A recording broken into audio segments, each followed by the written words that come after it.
오늘 본문 구절에 해당하는 것은 히브리서 4장 15절입니다. 이는 우리에게 계신 한 대제사장은 우리의 연약함들에 대한 느낌을 공감하지 못하는 분이 아니시기 때문이라.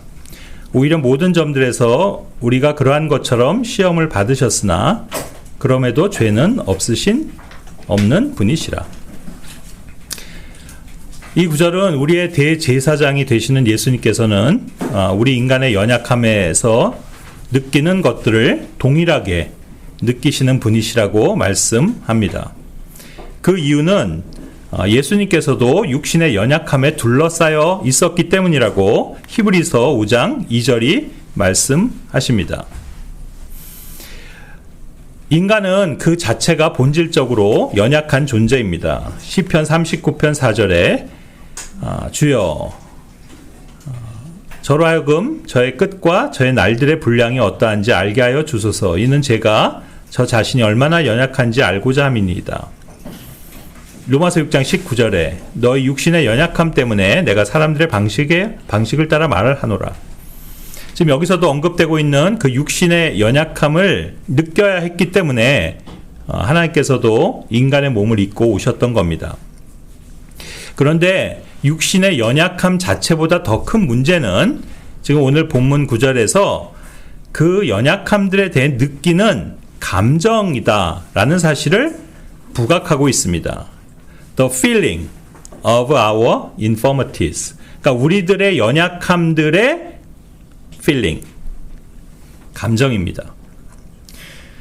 우리가 흔히 감정이라고 말하는 단어로 이미 1500년대 후반부터 사용되고 있었던 emotion이라는 단어가 있지만 영어 킹제임스 성경은 emotion 대신에 여기 이 feeling, 느낌이라는 단어를 채택하십니다. 물론 두 단어 다 인간의 감정을 표현하는 단어인 건 맞는데 어떤 의미의 차이가 있길래 성경은 feeling이라는 단어를 고른 걸까요? 잘은 모르겠지만 기본적으로 이모션의 어원은 움직이는 것의 의미를 갖고 있고 feeling은 느끼는 겁니다. 사실 감정이라는 우리말 자체도 분석을 해보면 거기 감자가 느낄 감자 아닙니까? 그래서 사람이 어떤 상황이나 일에 대해서 느끼는 기분을 말합니다. 이렇듯 인간은 느낌, 즉 감정을 지닌 존재입니다. 그렇게 창조되었기에 그것은 극히 정상이고 당연한 것입니다. 만약 어떤 사람에게 이 느낌의 감정이 없다면 오히려 그거야말로 더 이상한 거고 비정상인 겁니다. 기쁜 일에 대해서 기뻐하고 슬픈 일에 대해서 슬퍼하는 것은 그래서 자연스러운 겁니다. 그런데 특별히 인간의 연약함들에 대해 느끼는 감정들과 연관된 우리말 단어들을 생각해 보면 실망, 낙심, 좌절, 슬픔, 비탄, 씁쓸함, 쓸쓸함, 서글픔, 서러움, 외로움, 고독, 그리움, 후회, 탄식, 괴로움, 힘듦, 무거움, 근심, 염려, 포기, 애틋함, 연민, 두려움, 무서움, 심지어 분노에 이르기까지 이루 셀 수 없이 많습니다. 그런데 이 가운데 어떤 단어들은 당연하게 여겨지기도 하는 반면 또 어떤 단어들은 우리 그리스도인들에게는 합당하지 않은 것들로 인식되기도 하는데 그 이유는 감정들에 속한 많은 단어들이 자칫 범죄와 연결되기 때문입니다. 다시 말해 인간이 느끼는 감정들이 자연스럽고 당연하면서도 그 감정들이 심화되거나 확대되면 다른 어떤 범죄로 이어질 개연성이 크다는 뜻입니다. 그래서 주 예수님께서는 분명 인간의 연약함 속에서 나오는 느낌들을 아셨음에도 불구하고 그 감정들이 죄로 연결되지 않았다는 것이 오늘 본문 히브리서 4장 15절의 요점입니다. 예수님도 감정은 있으셨으나 여전히 죄는 없다는 것입니다. 우리는 경험적으로 이것이 얼마나 어려운 일인가 하는 것을 잘 알고 있습니다. 우리의 감정이 흘러가는 것이 어디까지는 괜찮지만 또 어느 지점부터는 위험한지를 분간하기가 여간 어려울 뿐만 아니라 그것을 컨트롤하기도 매우 힘들다는 사실입니다. 우리는 에베소서 4장 26절에서 이런 구절을 발견합니다. 너희가 화를 내되 죄는 짓지 말라. 너희의 분노 위에 해가 지도록 하지 말라. 무슨 말입니까? 사람이 화날 만한 상황 앞에서 화가 나는 건 자연스러운 겁니다. 하지만 그 화가 지속되면 다른 죄로 파생되거나 발전된다는 뜻입니다. 그래서 화가 나더라도 그것이 하루 종일 지속되게끔 하지 말라는 말입니다. 이처럼 어떤 부정적인 감정은 범죄로 연결될 확률이 매우 큽니다. 성경 구절 에베소서 4장 19절에도 보면 이 세상 자연인들은 감정을 지나쳐 어떤 죄악들로 쉽게 빠지는 것을 알 수 있습니다. 그들은 느낌을 지나쳐 있으므로 being past feeling, 자기들을 음탕함에 내어 주었고 욕심으로 모든 불결함을 행하였느니라. 사실이지 자연인들의 본성은 죄로 부패되어 있기 때문에 이런 현상들은 어찌 보면 당연하다 할 수 있습니다. 그래서 이제 사람들이 흔히 하는 표현들 가운데 예컨대 감정이 풍부하다거나 감성적이라거나 감정에 충실하라는 등의 말들이 과연 좋은 말인지 의구심을 품지 않을 수 없습니다. 그렇다면 과연 구원받은 그리스도인인 우리들은 이 감정이라는 영역을 어떻게 바라봐야 할까요? 그리고 그것은 얼만큼 중요한 비중을 차지할까요? 틀림없는 사실은 그리스도인에게도 이 감정의 문제는 매우 중요한 문제라는 겁니다. 우리 자신이 온전히 성령에 의해 지배되고 주님께 드려지는 일에 있어 이 감정의 문제가 제대로 다뤄지지 않은 채로는 그것이 도저히 불가능하다는 사실을 깨닫게 됩니다. 어쩌면 많은 그리스도인들이 자기 자신을 주님께 의뢰함에 있어 쉽게 간과하는 영역도 다름 아닌 바로 이 감정의 문제일 것입니다. 그리스도인들이 이 육체와 관련해서는 얼마나 많이 주님께 의지를 합니까? 그렇지 않습니까? 우리는 늘 몸이 건강할 수 있도록 기도합니다. 또 병에 걸리면 낫게 해달라고 하면서 주님의 권능을 의지하는 것을 봅니다. 그런가 하면 우리가 처한 환경에 대해서도 주님을 신뢰하는 기도를 참 많이 합니다. 또한 우리가 가진 소유에 관해서도 주님 앞에서 많은 관심을 표명합니다. 그러나 우리의 감정들에 대해서는 별로 주님을 의뢰하지 않습니다. 하지만 이 감정의 문제야말로 그 어떤 영역보다 주님의 도우심의 손길이 필요한 영역이라는 사실입니다.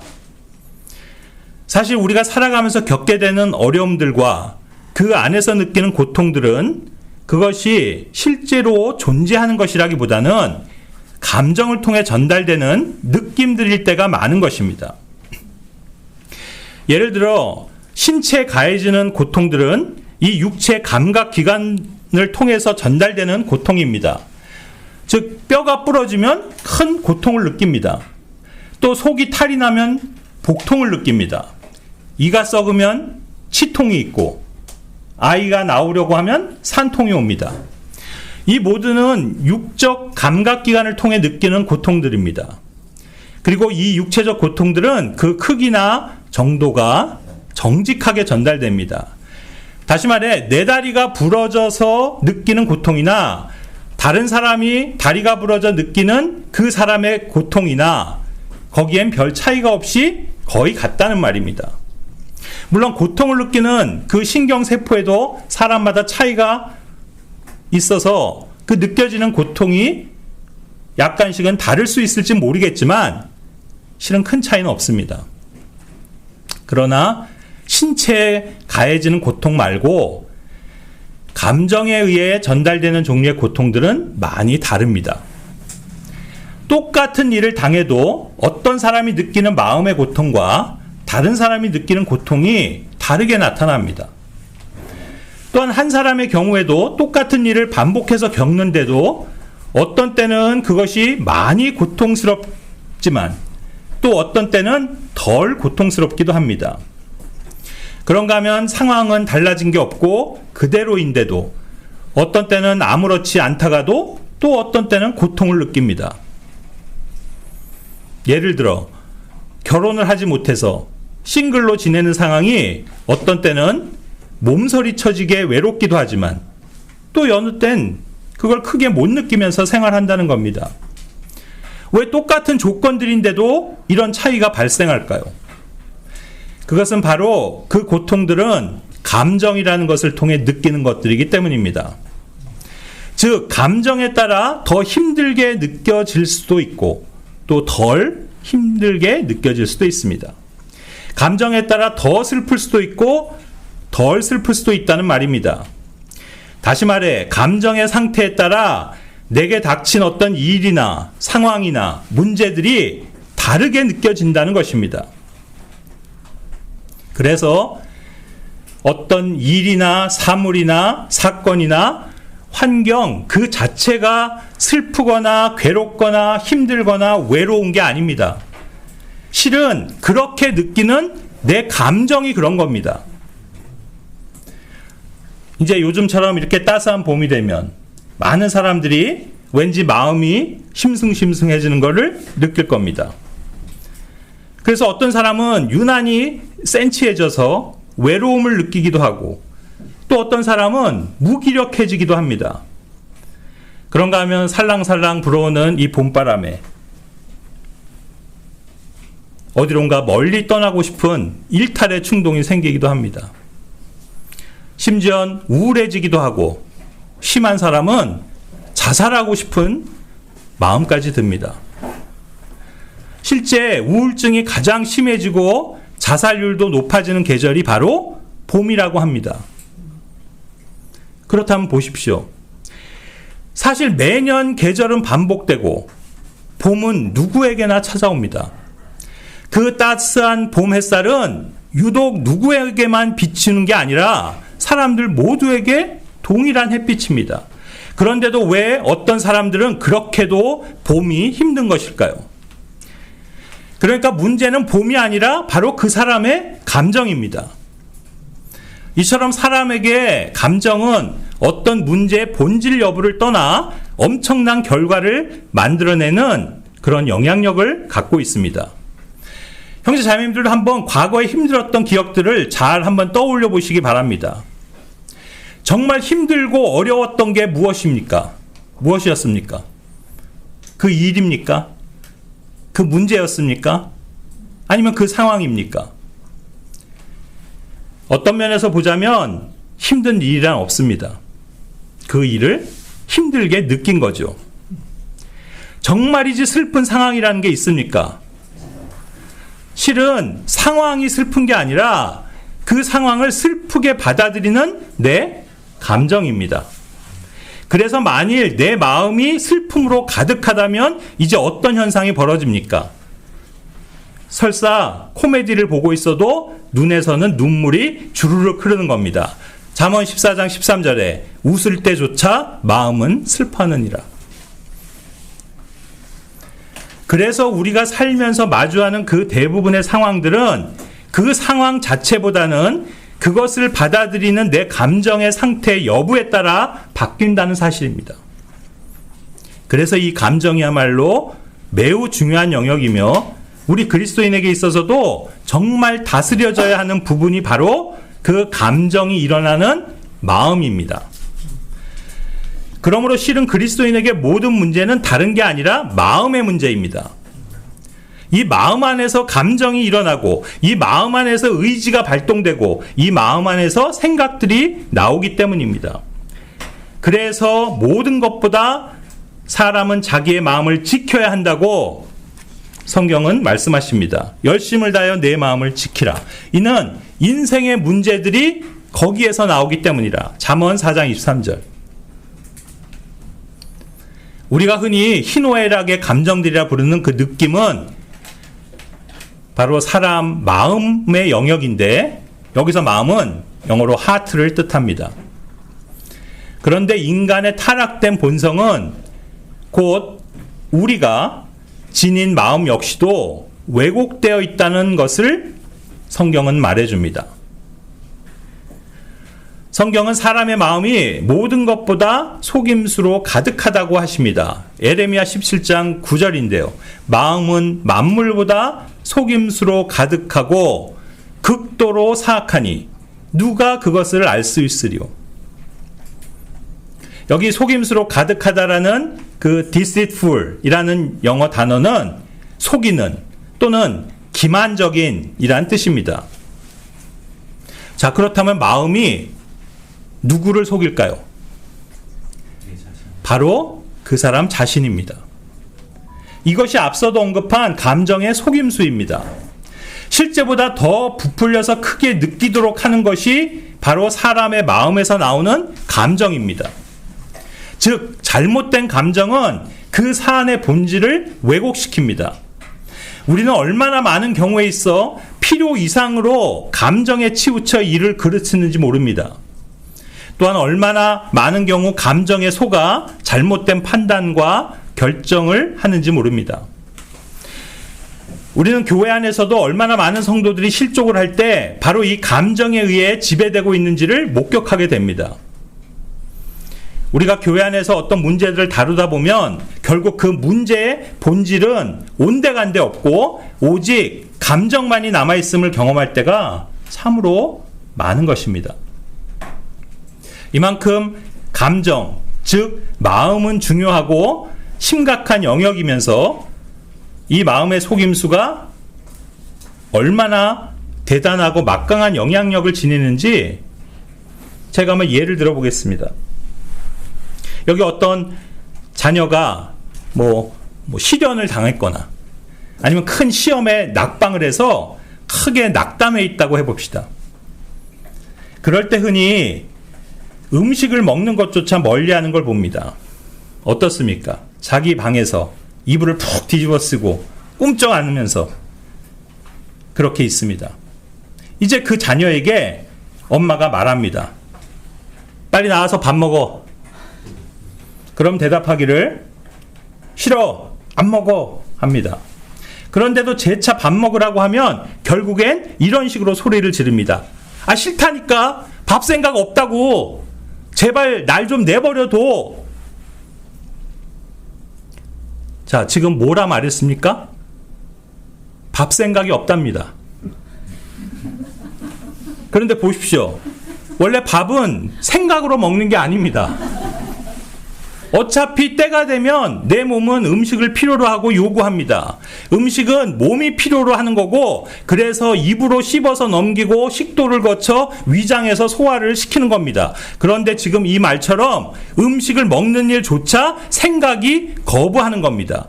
그 이유는 내 생각과 의지마저도 어떤 감정이 지배하고 있기 때문입니다. 성경도 이런 상태를 표현하는 구절이 있습니다. 시편 102편 4절에 저의 마음이 상처를 입어 풀처럼 시들어지나이다. 그렇기에 제가 저의 빵을 먹는 것도 있나이다. 요즘 말로 마상을 입으면 몸은 축 처져서 풀처럼 돼서 음식 먹기도 거절합니다. 그러니까 슬프거나 괴롭거나 화나거나 실망했거나 하는 그런 감정들이 지금 내 몸이 원하는 그 욕구마저 막고 있는 겁니다. 이렇듯 어떤 감정에 과하게 지배되고 있을 때는 배고픈 것조차도 모르는 겁니다. 다시 말해 나는 지금 배고프지 않다고 속는 겁니다. 누구한테요? 바로 내 감정, 내 마음한테요. 이렇듯 감정의 마음은 생각을 좌우할 뿐 아니라 육체마저 지배하는 겁니다. 그리고 지금 이 에레미야 17장 9절에서 말하는 더 큰 문제는 무엇입니까? 사람의 마음은 속임수로 가득할 뿐 아니라 그 자체가 극도로 사악하다고 하십니다. 바로 사람의 마음은 기본적으로 악하다는 것입니다. 그러므로 사악한 마음에서 나오는 모든 것이 정상일 수가 없는 겁니다. 그러니까 사람이 자기 마음을 믿거나 의존하는 것이야말로 가장 어리석은 일 중 하나입니다. 사람들은 흔히 이렇게들 말합니다. 현대인들은 야, 네 마음속 깊은 곳의 소리를 잘 들어봐. 그것이 진정 네가 원하는 걸 거야. 그렇습니까? 하지만 당신이 진정 당신의 마음속 깊은 곳에서 들려오는 그 음성에 귀 기울인다면 당신은 틀림없이 속게 될 겁니다. 야, 그냥 네 마음 가는 대로 해. 그게 정답이야. 이렇게 말합니다. 그렇습니까? 하지만 만일 당신이 마음 가는 대로 하면 여지없이 당신은 악한 것에 도달하게 될 겁니다. 그렇다면 왜 잘못된 감정에서 모든 문제가 나오는지 말씀드리겠습니다. 창세기 6장 5절 말씀입니다. 그런데 하나님께서는 땅에서 사람의 사악함이 심한 것과 그의 마음의 생각들의 모든 상상마다 계속해서 악하기만 한 것을 보셨더라. 자, 여기 사람의 마음이 악한데요. 그 마음에서 뭐가 나온다고요? 생각이 나옵니다. 그리고 그 생각에서 뭐가 나온다고요? 상상, imagination. 지금 이 구절은 인간 내면 세계에 대해 아주 잘 보여주는 구절입니다. 사람의 상상력은 생각에서 나오고 그 생각은 마음에서 나옵니다. 바꿔서 반대로 말하면 감정이 생각으로 이어지고 생각이 상상으로 발전한다는 뜻입니다. 만약 어떤 사람이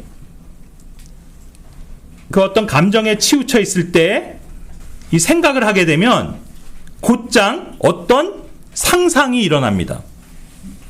그런데 그 상상은 그것이 무엇이 되었건 항상 악할 뿐입니다.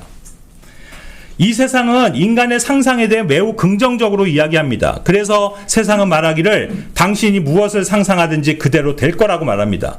그러나 성경은 말하기를 당신이 무엇을 상상하든 그것은 악하게 될 거라고 이야기하십니다. 상상력의 끝은 죄와 악입니다. 여기 나이 좀 드신 분들, 또 젊은 분들도 많이 아시겠지만 옛날 올드팝 중에 그 비틀즈 멤버였던 존 레논이 만들어서 부른 이매진이라는 유명한 노래를 아실 겁니다. 혹시 그 가사를 아십니까? Imagine there's no heaven.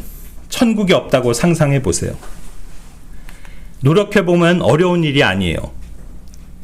우리 아래 지옥도 없고 오직 위에 하늘만 있다고 말이에요.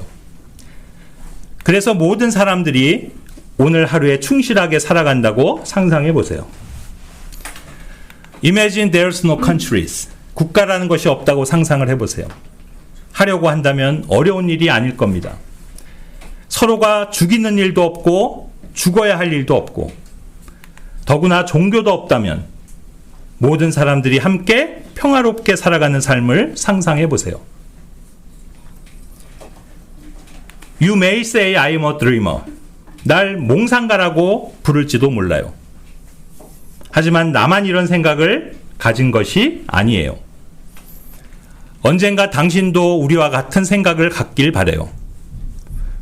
그러면 세상은 하나가 되어 살아갈 거예요. Imagine no possessions. 소유물이 없는 세상을 상상해봐요. 당신이 상상할 수 있을까요? 탐욕을 부릴 필요도 없고 굶주릴 필요도 없고 형제가 넘쳐나요. Imagine all the people sharing all the world. 모든 사람들이 함께 공유하는 세상을 상상해봐요. 얼핏 들으면 반전과 평화와 인류의 메시지를 말하는 것 같지만 이 노래 가사야말로 인간의 상상이 추구하는 바가 무엇인지를 잘 보여줍니다. 사탄은 사람들이 상상하는 것을 통해 허망하게 돼서 하나님을 대적하기를 바라는 겁니다. 로마서 1장 21절입니다. 그들이 하나님을 알았을 때 그들이 그분께 하나님으로서 영광을 돌리지도 않았고 감사하지도 않았기 때문이라. 오히려 그들의 상상들 속에서 허망하여지고 그들의 어리석은 마음이 어두워졌느니라. 고린도서 10장 5절은 말씀합니다. 우리는 상상들과 하나님의 지식을 대적하여 스스로를 크게 높인 모든 높은 것을 저마다 허물어뜨리며 모든 생각마다 사로잡아 그리스도께 순종하게 하고. 결코 인간의 상상력은 하나님이 기뻐하시는 바가 아닙니다. 여러분이 하루에 수백 번, 수천 번씩 하는 그 상상들을 한번 잘 살펴보시기 바랍니다. 상상하는 게 결국엔 죄악된 생각으로 마무리되지 않는 경우가 과연 있었습니까? 없습니다. 아무리 선한 의도를 지닌 생각으로 시작해도 상상으로 발전하면 그 끝은 죄의 생각입니다. 심지어 순진해 보이는 어린아이들의 상상력도 악하다는 것이 성경의 정의입니다. 창세기 8장 21절에 이는 사람의 마음의 상상이 그의 어린 시절부터 악하기 때문이라. 제가 어렸을 때 아마 초등학교 때였는데요. 이런 기억이 있습니다. 무슨 일 때문인지 하여튼 뭐 부모님한테 크게 혼이 났습니다. 아버지한테인지 어머니한테인지는 그것조차 지금은 기억이 나질 않지만 아무튼 매를 많이 맞았습니다. 그래서 그때 제가 아주 서럽게 울었던 기억이 남아 있습니다. 그 이유는 당시 내가 생각하기엔 잘못한 게 없는데도 혼났다고 하는 그 억울함 때문이었던 것 같습니다. 그렇지만 사실이야 뭐 왜 잘못한 게 없었겠습니까? 분명 뭔가 잘못했으니까 혼내고 때리신 거겠죠. 그런데 아무튼 저는 그때 매우 억울한 심정으로 막 끄끄대며 울면서 속으로 이런 생각을 했습니다.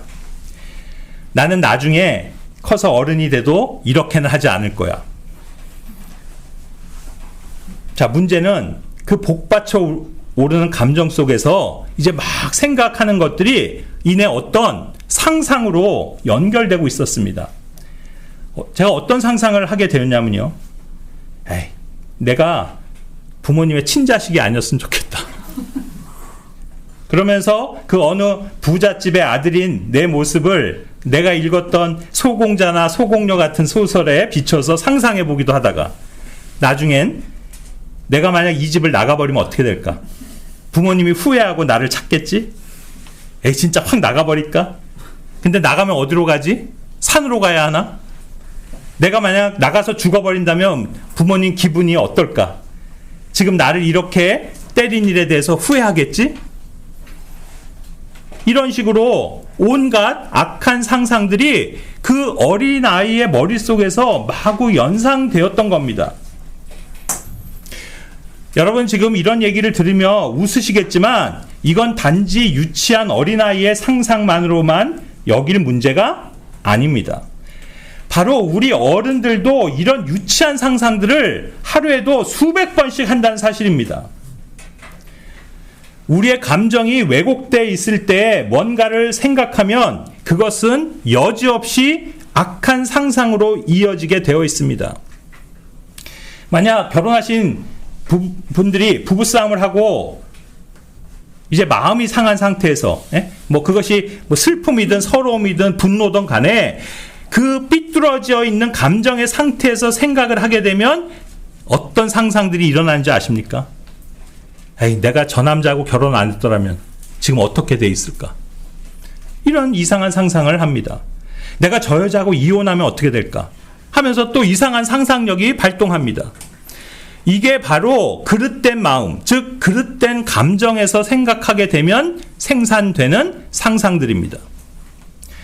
우리가 바른 마음의 상태에서 생각을 하면 악한 상상으로 확대되지 않습니다. 그러나 어떤 왜곡되고 부정적인 감정에 빠져 있으면 그 속에서 나오는 생각과 거기서 발전되는 상상은 다 악하게 됩니다.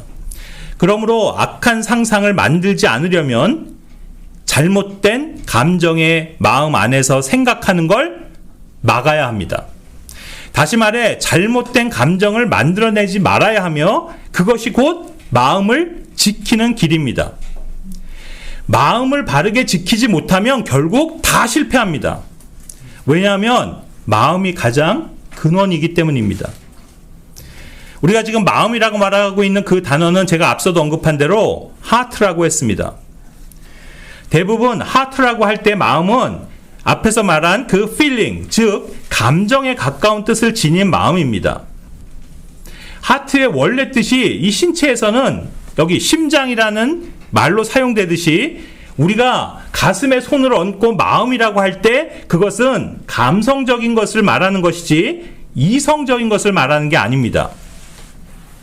근데 제가 아주 오래전에 어떤 의학 드라마를 본 적이 있는데 거기 뇌수술을 전문으로 하는 신경외과 의사들 이야기였습니다. 그런데 거기서 마음은 여기 심장에 있는 게 아니라 여기 머리에 있는 거라고 하면서 이 머리를 가리키면서 마음은 이라고 하는 걸 봤습니다. 왜일까요? 아마도 그들은 인체에 있어 뇌가 모든 인지 능력, 지각 능력, 판단력, 명령 체계를 갖고 있고 심지어는 감정 조절까지도 하는 그런 거기 때문에, 즉 그것을 뇌에서 담당하기 때문에 사람의 마음이 가슴을 가리키면 안 되고, 즉 심장에 있다고 말해서는 안 되고 머리를 가리키면서 뇌에 있다고 말해야 한다라고 믿는 거였습니다. 물론 이 머리를 통과해서 나오는 마음이 있는데 거기에 해당하는 단어는 영어로 mind입니다. 사실 이 단어는 한국말로는 마음으로도 번역이 가능하고 생각 또는 정신으로도 가능하지만 정확하게 딱 들어맞는 단어는 없는 듯 보입니다. 하지만 하트가 혼의 영역에서 감성적인 면과 가까운 마음이라고 하면 이 마인드는 이성적인 쪽에 더 가까운, 그러니까 생각과 의지 쪽에 더 가까운 마음이라 할 수 있습니다. 그런데 문제는 이 세상 의학자들은 단순히 인간의 육체라는 물질 세계만을 연구하는 사람들이기에 인간을 구성하는 또 다른 영역인 혼과 영의 세계는 모르는 겁니다. 그래서 결국 그들은 마음이라는 혼의 영역마저도 신경정신과로 분류하면서 신체적 질병의 범주 안으로 넣어버렸습니다. 그래서 그들은 마음이 우울해지면 약물을 투입해 뇌에서 분비되는 도파민이라는 호르몬의 양을 늘려줍니다. 그리고 반대로 조증을 보이거나 분열 증세를 보이면 그 도파민 분비를 억제하여서 그 사람을 얌전한 고양이처럼 만들어버립니다. 그리고는 이거를 치료라고 말합니다. 현대의학은 우울증이나 조울증이나 신경쇠약, 정신분열, 불면증, 정신착란, 정서불안, 공황장애, ADHD 등 모든 것을 호르몬 분비 이상이나 뇌파 이상, 그리고 신경 전달 체계 이상으로 여기고 약물로만 치료를 하려고 듭니다. 그러나 이건 단편적이고 편협한 방식입니다. 그리고 이것은 엄밀한 의미에서 치료가 아니라 그저 화학적 약물로 뇌의 활동을 억제하여 사람을 무기력하게 만들어 행동을 통제하는 것에 불과합니다. 하지만 이런 종류의 많은 병은 단지 신체적 결함만의 문제가 아니라 혼과 영의 세계와도 관련되어 있다는 사실을 깨달아야 합니다. 보십시오. 현대의학이 말하듯이 우울증이 마음의 감기라면 어떻게 마음을 알약으로 치료할 수 있겠습니까? 물론 그들은 아까도 말했듯이 마음이 뇌라고 생각하니까 그렇게 하는 겁니다. 그러나 마음은 감정이며 그것은 뇌가 아니라 혼의 영역입니다. 실제 그들은 몸의 감기도 약으로 못 고치면서 어떻게 마음의 감기를 약으로 치료하겠다는 겁니까? 그래서 약물로 호르몬을 조절하는 것은 치료가 아니라 그냥 임시 방편의 땜빵 처치일 뿐입니다. 저는 이것을 이렇게 비유하고 싶습니다. 마치 덥다고 하면 그냥 이 에어컨 틀어주고 추우면 온풍기를 틀어주는 것과 같다고 말입니다. 아유 더워요 라고 하면 에어컨 리모컨의 온도를 내려주고, 아 이젠 추워요 라고 하면 온도를 높여주는 것밖에 할 수 없는 게 바로 그런 에어컨입니다. 에어컨을 통해 바람을 조절해주면 물론 이 방 안은 시원해집니다. 그러나 이 방뿐입니다. 이 방을 나서는 순간 밖에는 찌는 듯한 찜통의 열기가 숨을 막히게 합니다. 왜 그렇습니까? 그 이유는 계절이 여름이고 날씨 자체가 덥기 때문입니다. 또는 반대의 경우론 겨울이기 때문에 추운 겁니다.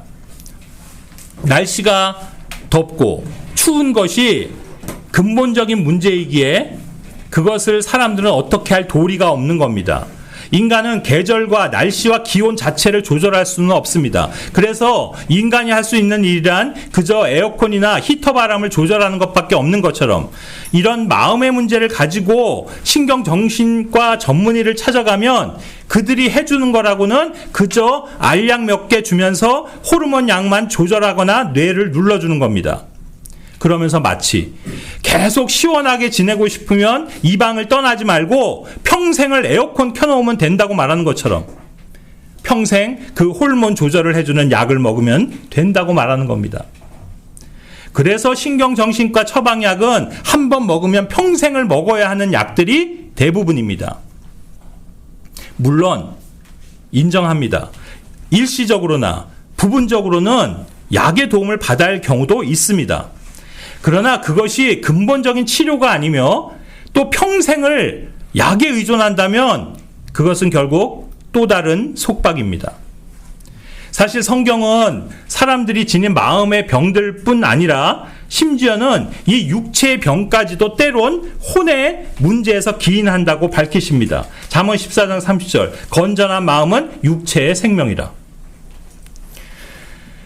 구원받지 못한 혼들의 마음은 이미 그 자체가 병들어 있다는 사실입니다. 즉 사람의 혼이 구원받지 못하면 그 마음은 평생을 미쳐있는 상태로 살다가 죽을 수밖에 없다라고 전도서 9장 3절이 말씀하십니다. 진정 사람들의 아들들의 마음이 또한 악으로 충만하여 그들이 살아있는 동안 미친 것, 매드니스, 이게 정신 이상이죠. 이 미친 것이 그들의 마음속에 있나니 그러고 난 뒤에 그들이 죽은 자들에게로 가느니라. 자, 이 구절 보십시오. 사람들 마음이 왜 미쳐 있습니까? 그들 마음에 악이 가득하기 때문입니다. 그러니까 혼이 구원받고 영이 거듭나지 않는 이상 인간은 어차피 다 정상이 아닙니다. 심리학자들은 오늘날 우리나라 국민 중 3명 중 하나가 소시오패스니 사이코패스니라고 하면서 큰일이라고 하지만 제가 보기엔 3명 중 3명 다 미쳐있는 비정상인들, 인세인 상태입니다. 성경 말씀은 사람들의 마음에는 죄와 악이 가득하다고 했기 때문에 그 마음이 우선적으로 치료되지 않는 이상 거기서 나오는 생각이나 상상이나 의지 그리고 행동들이 결코 정상일 수가 없음을 우리 영적인 사람들은 잘 아는 것입니다. 문제는 구원받은 우리 그리스도인들도 계속해서 그 마음과 생각이 바른 영에 의해서 지배되어야 한다는 사실입니다.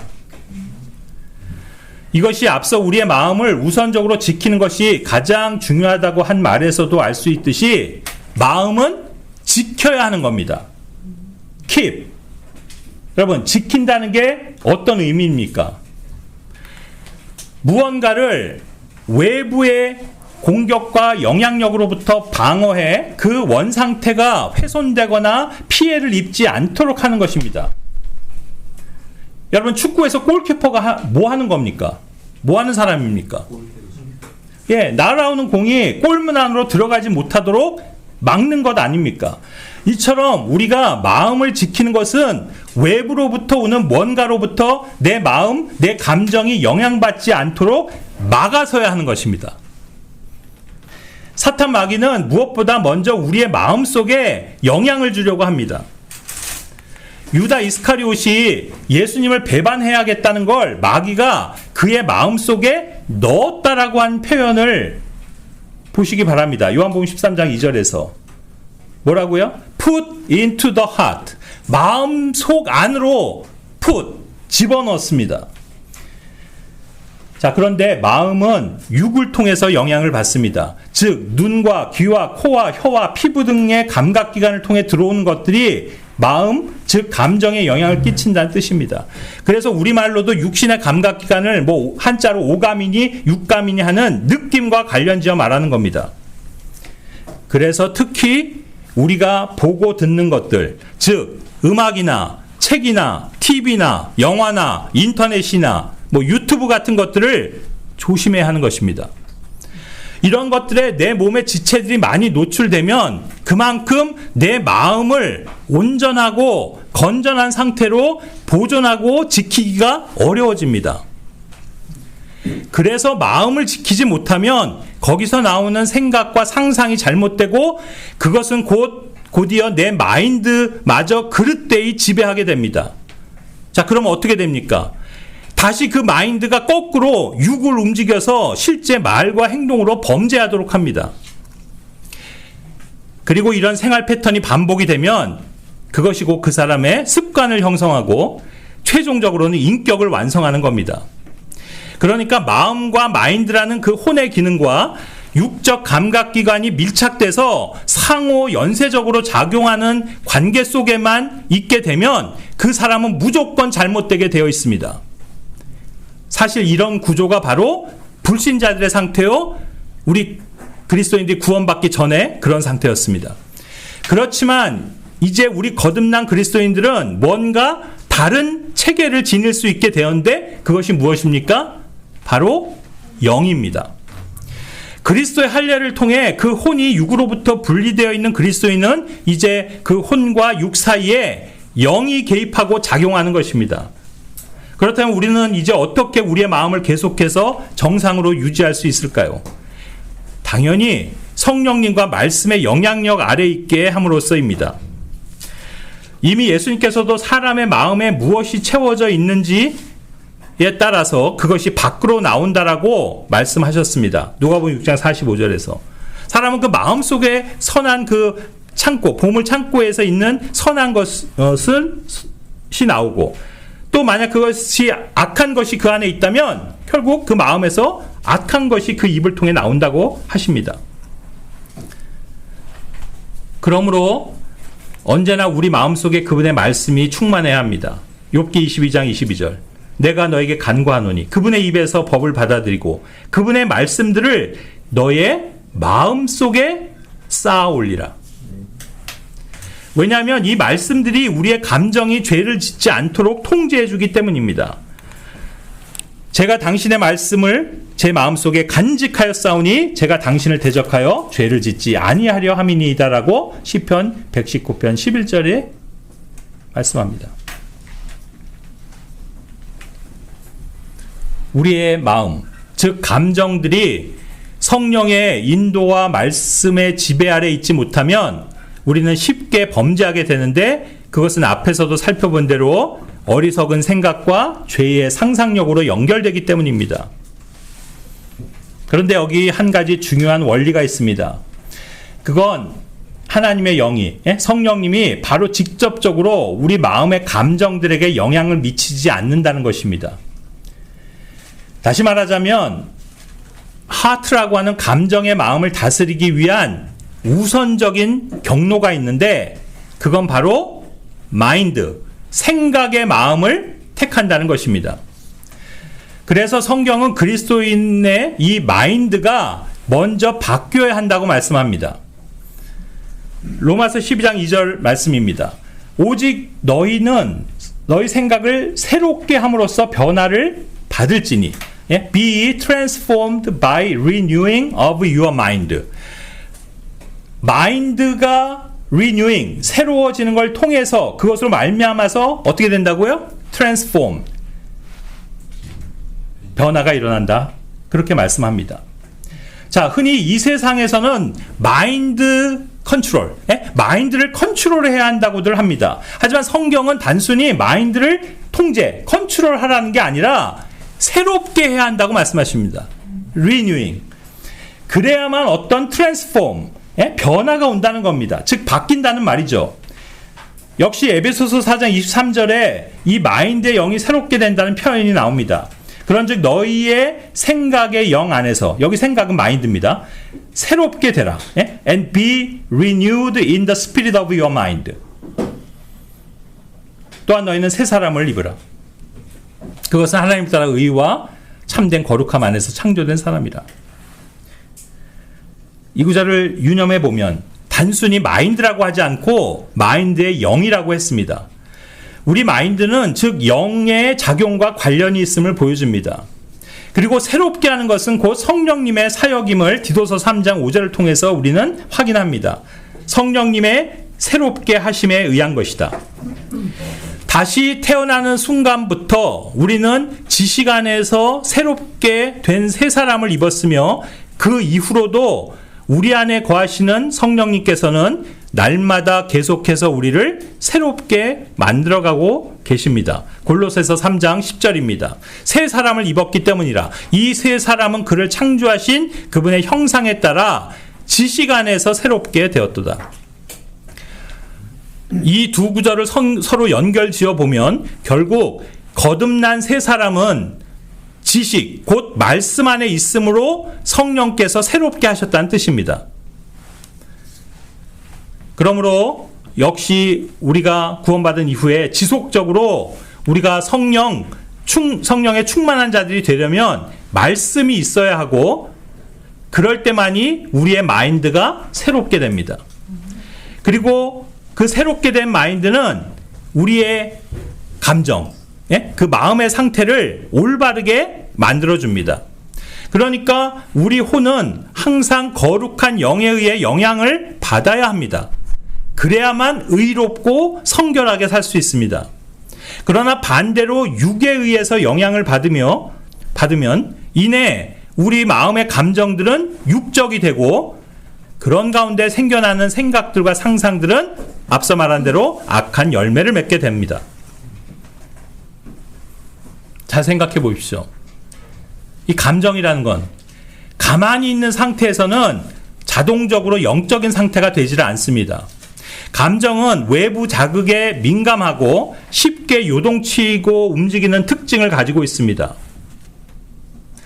그렇게 특별한 자극이 없어도 일관성을 유지하기 어려운 게 감정인데 하물며 육적인 감각기관들을 통해 영향을 받는다면 그 감정은 소용돌이치게 되어 있는 게 당연한 것입니다. 예를 들어 만약에 여러분의 눈이 인터넷이나 유튜브에 많은 시간 노출되거나 또 귀가 이 세상의 말들이나 음악을 즐겨 듣는다면 자연스럽게 우리의 감정은 바람직하지 않은 방향으로 움직이기 시작하는 것입니다. 그래서 특별히 우리의 마음을 지키는 일에 있어서 실제적인 제한 중 하나는 사람의 감정에 많은 영향을 끼치는 음악, 문학, 영상, 인터넷 매체, 강연 등과 같은 현대 문화를 조심하는 것입니다. 먼저는 듣는 것에 대해서 한번 생각을 해봅시다.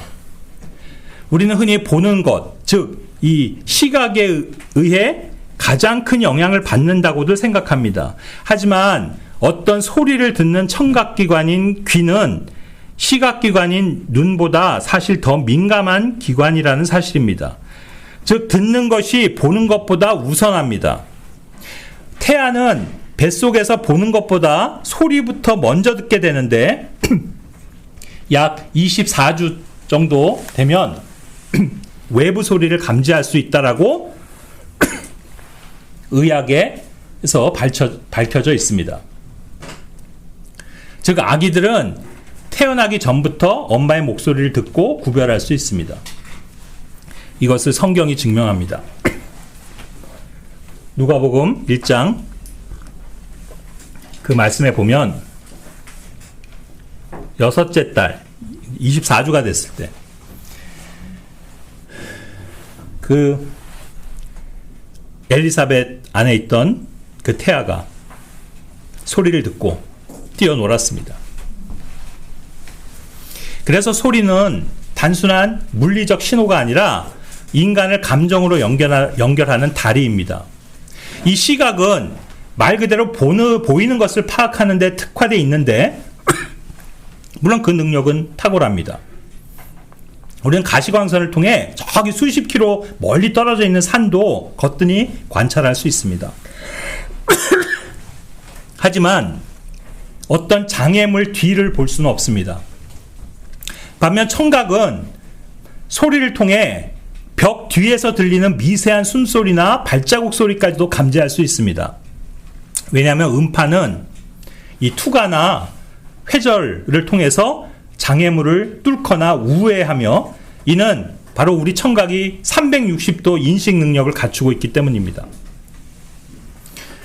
그런가 하면 시각은 변화, 즉 움직임이나 색상 전환 등이 있을 때 주로 반응을 하지만, 청각은 소리 자체가 이미 변화이기 때문에 항상 즉각적으로 반응한다는 사실입니다.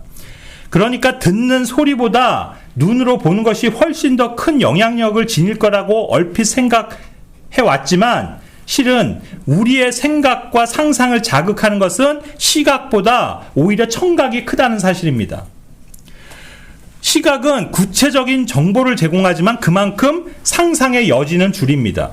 하지만 예를 들어서 라디오 드라마 같은 데서 파도 치는 소리와 함께 갈매기가 울고 있습니다 라는 그 나레이션이 나오면 우리는 눈앞에 해변이 펼쳐지는 듯한 느낌을 받으면서 날아가는 갈매기를 상상합니다. 그래서 청각은 단순한 수용 감각이 아니라 상상력을 자극하는 감각입니다. 즉 인간은 귀로 단순히 소리만을 듣는 것이 아니라 시간을 느끼며 공간을 느끼고 감정을 연결하며 또 상상력을 펼쳐나갑니다. 그래서 만약 여러분이 제 아무리 흥미로운 영상이라도 그걸 아무 소리 없이 본다면 별 재미를 못 느낄 겁니다. 그러므로 사람의 감정에 영향을 미치는 1차 감각기관은 다름 아닌 귀입니다. 만일 우리가 보고 싶지 않은 것에 대해서는 그냥 두 눈을 질끈 감아버리면 됩니다. 하지만 들리는 소리는 귀를 막아도 쉽게 차단하기가 어렵습니다. 그런 면에서 우리도 모르는 사이에 우리 마음이 잠식당하는 소리가 있는데 바로 그것이 음악입니다. 음악은 감성을 자극하는 가장 대표적인 도구입니다. 그건 단순히 리듬이나 멜로디 때문만은 아닙니다. 멜로디에 실린 가사가 또한 큰 몫을 합니다. 앞서 말한 대로 가사 자체만 들려줘도 상상을 자극하는데 멜로디에 얹어 전달되는 그 가사의 힘이 얼마나 대단하겠습니까? 그래서 그리스도인은 특별히 이 세상의 음악을 경계해야 합니다. 세상의 음악이라 하여서 요즘 젊은이들에게 유행하는 대중가요나 팝에만 국한된 것은 아닙니다. 실은 음악이라는 범주 안에 있는 모든 것이 사람의 혼, 특히 감정을 위한 것임을 알아야 합니다. 우리 믿는 자들이 분명히 구별해야 하는 사실은 찬양은 음악이 아니라는 겁니다. 성경은 찬양을 음악, 즉 뮤직이라고 부른 적이 없습니다. 우리가 일반적으로 음악이라고 말하는 것은 사람을 위한 노래와 연주를 말하는 것입니다. 하지만 찬양은 하나님을 위한 노래입니다. 그래서 하다못해 우리가 찬송가, 복음성가, 크리스찬 뮤직이라고 하는 것조차 경우에 따라서는 찬양이 될 수도 있고 반대로 인간의 음악이 될 수도 있다는 사실입니다. 그런데 하나님은 우리 입술을 통해 찬양을 듣길 바라시는 것이지 음악을 듣고 싶어 하시는 게 아닙니다. 그런데 하물며 우리가 세상에 속한, 육에 속한 그런 가락들을 듣고 부르고 있다면 우리 혼안의 감정들이 과연 영적으로 바뀔 수가 있겠습니까? 오히려 우리 감정들이 이런 육적 영향력 아래 놓여있게 된다면 즉시 우리의 감성, 감정, 정서, 그걸 뭐라고 부르든 상관없이 우리 마음은 영적인 평정심이 깨져 있는 상태입니다. 여러분이 슬플 때 음악을 들으면 여러분의 마음은 더 슬퍼집니다. 여러분이 기쁠 때 역시 음악을 들으면 더 흥분합니다. 바로 이것이 제가 첫 부분에 인용했던 그 감정과 관련한 표현들입니다. 그래서 저는 음악을 혼의 술이라고 부르고 싶습니다. 술을 먹으면 몸이 반응하고 이내 취해서 몸이 제어가 되지 않는 것처럼 음악은 혼을 취하게 만듭니다. 그런가 하면 당연히 눈으로 보는 것들 또한 마찬가지입니다. 우리가 살아가고 있는 이 현대는 특별히 영상시대라 할 수 있습니다. 세상에 존재하는 모든 이미지들을 모두 동영상으로 담을 수 있습니다. 그러다 보니 현대인은 시각적 효과에 민감하고 그런 시각의 영향력 아래 지배되고 있습니다. 정말이지 우리의 눈을 돌이키고 제어하지 않는다면 우리 눈은 자동적으로 온갖 더럽고 불결하고 악하고 허탄한 것들을 쫓아다니게 될 수밖에 없는 겁니다. 시편 101편 3절입니다. 제가 저의 두 눈앞에 사악한 것을 두지 아니하겠나이다. 시편 119편 37절 헛된 것을 보는 것으로부터 저의 두 눈을 다른 데로 돌리소서. 이런 시편 기자의 기도가 오늘을 사는 우리에게도 현실적인 기도가 됩니다.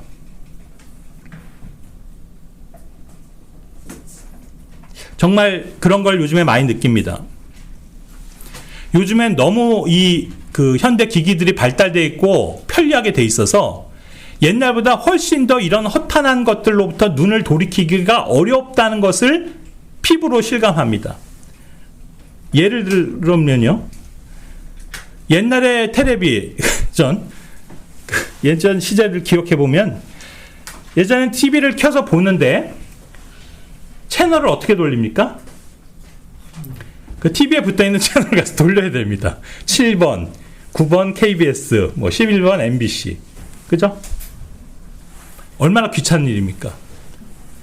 그래서 보다가 재미없으면 다른 데를 돌려야 되는데 그 돌리는 거 일이죠. 가서 TV를 돌려야 됩니다. 직접 채널을. 그러다 보니까 그냥 볼 것만 보다가 재미없으면 그냥 안 봅니다. 꺼버립니다. 이걸 어떻게 계속 돌려볼 거예요. 근데 오늘날 어떻습니까? 리모컨이요. 그걸로 그냥 위아래 계속 돌려볼 수 있습니다. 계속 채널이 바뀝니다. 재미없으면 또 다른 채널 계속 눌러대면, 그리고 채널이 몇 개입니까? 수백 개가 되잖아요, 진짜.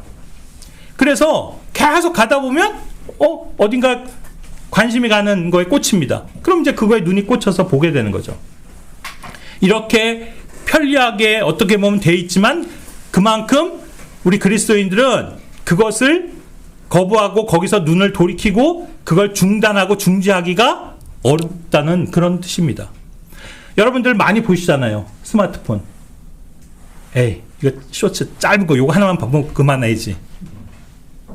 딱 끝나자마자 바로 다른 영상이 뜹니다.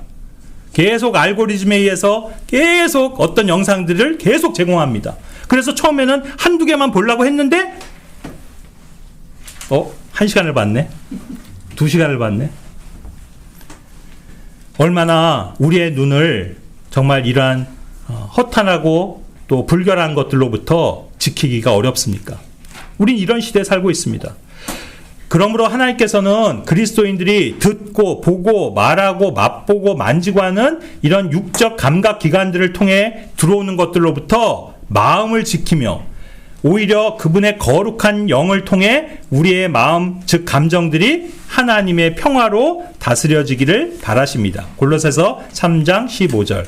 하나님의 화평이, 평화가 너희의 마음을 주관하게 하라. Let the peace of God rule in your heart. 하나님의 평화가 내 감정을 다스리고 있는 상태야말로 우리가 영적인 사람이 되는 것에 단초가 됩니다. 그러면 어떻게 하나님의 평화가 우리의 감정과 생각들을 지배할 수 있을까요? 빌립보서 4장 6절 7절은 말씀합니다. 염려하지 말고 감사하며 기도하라는 것입니다. 그리하면 너희의 마음과 생각이 지켜질 것이다. 시시각각 변하는 그 감정에 휘둘리는 사람들이 되지 않고 오히려 그 감정들을 하나님이 주시는 평화로 다스리려면 이처럼 말씀과 기도를 통해 성령님께 우리를 온전히 주관하도록 하는 길 외에는 방법이 없습니다. 아마도 여기 저나 모든 형제자매들은 분명 주님 안에서 우리의 온 생애가 온전히 하나님의 통제하에 있기를 바랄 것이며 또 모두가 참으로 영적인 사람들이 되고 싶을 겁니다. 또 그렇게 되기 위해서 지금 뭔가 커다란 헌신의 영역을 찾고 있을지도 모르겠습니다. 하지만 어쩌면 우리가 대수롭지 않게 여기며 쉽게 관거하는 아주 작은 부분에서 그 성패 여부가 판가름 날지도 모릅니다. 바로 그것이 오늘 함께 생각해 본 감정이라는 영역입니다. 그 비뚤어진 감정 하나로부터 출발해 맺어진 어떤 생각이나 상상의 작은 것 하나가 우리 인생 전체를 망칠지도 모르는 것입니다.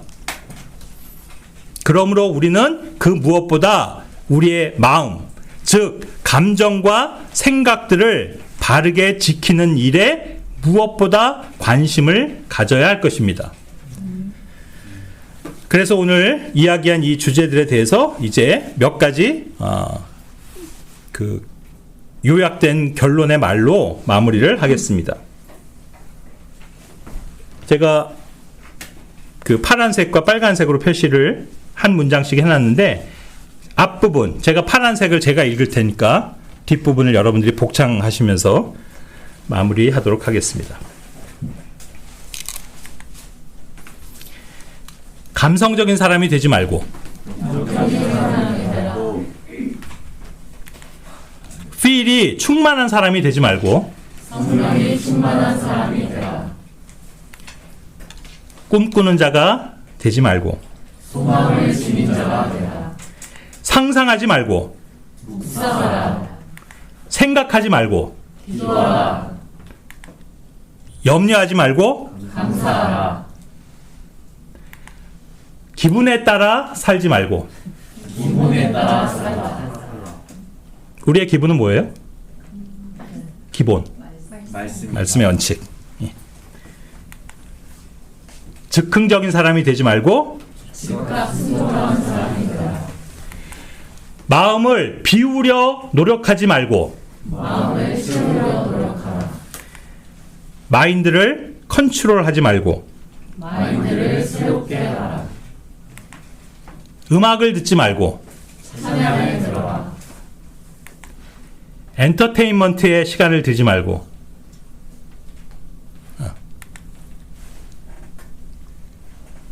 엔터테인먼트에 시간을 들지 말고 테스트먼트에 시간을 들여라. 오락의 시간을 들이지 말고 하나님의 말씀인 성경에 시간을 들이는 여러분이 되심으로써 여러분의 마음을 늘 하나님 앞에서 바르게 지키는 그런 성도님들이 되시기를 바랍니다. 기도하고 마치겠습니다.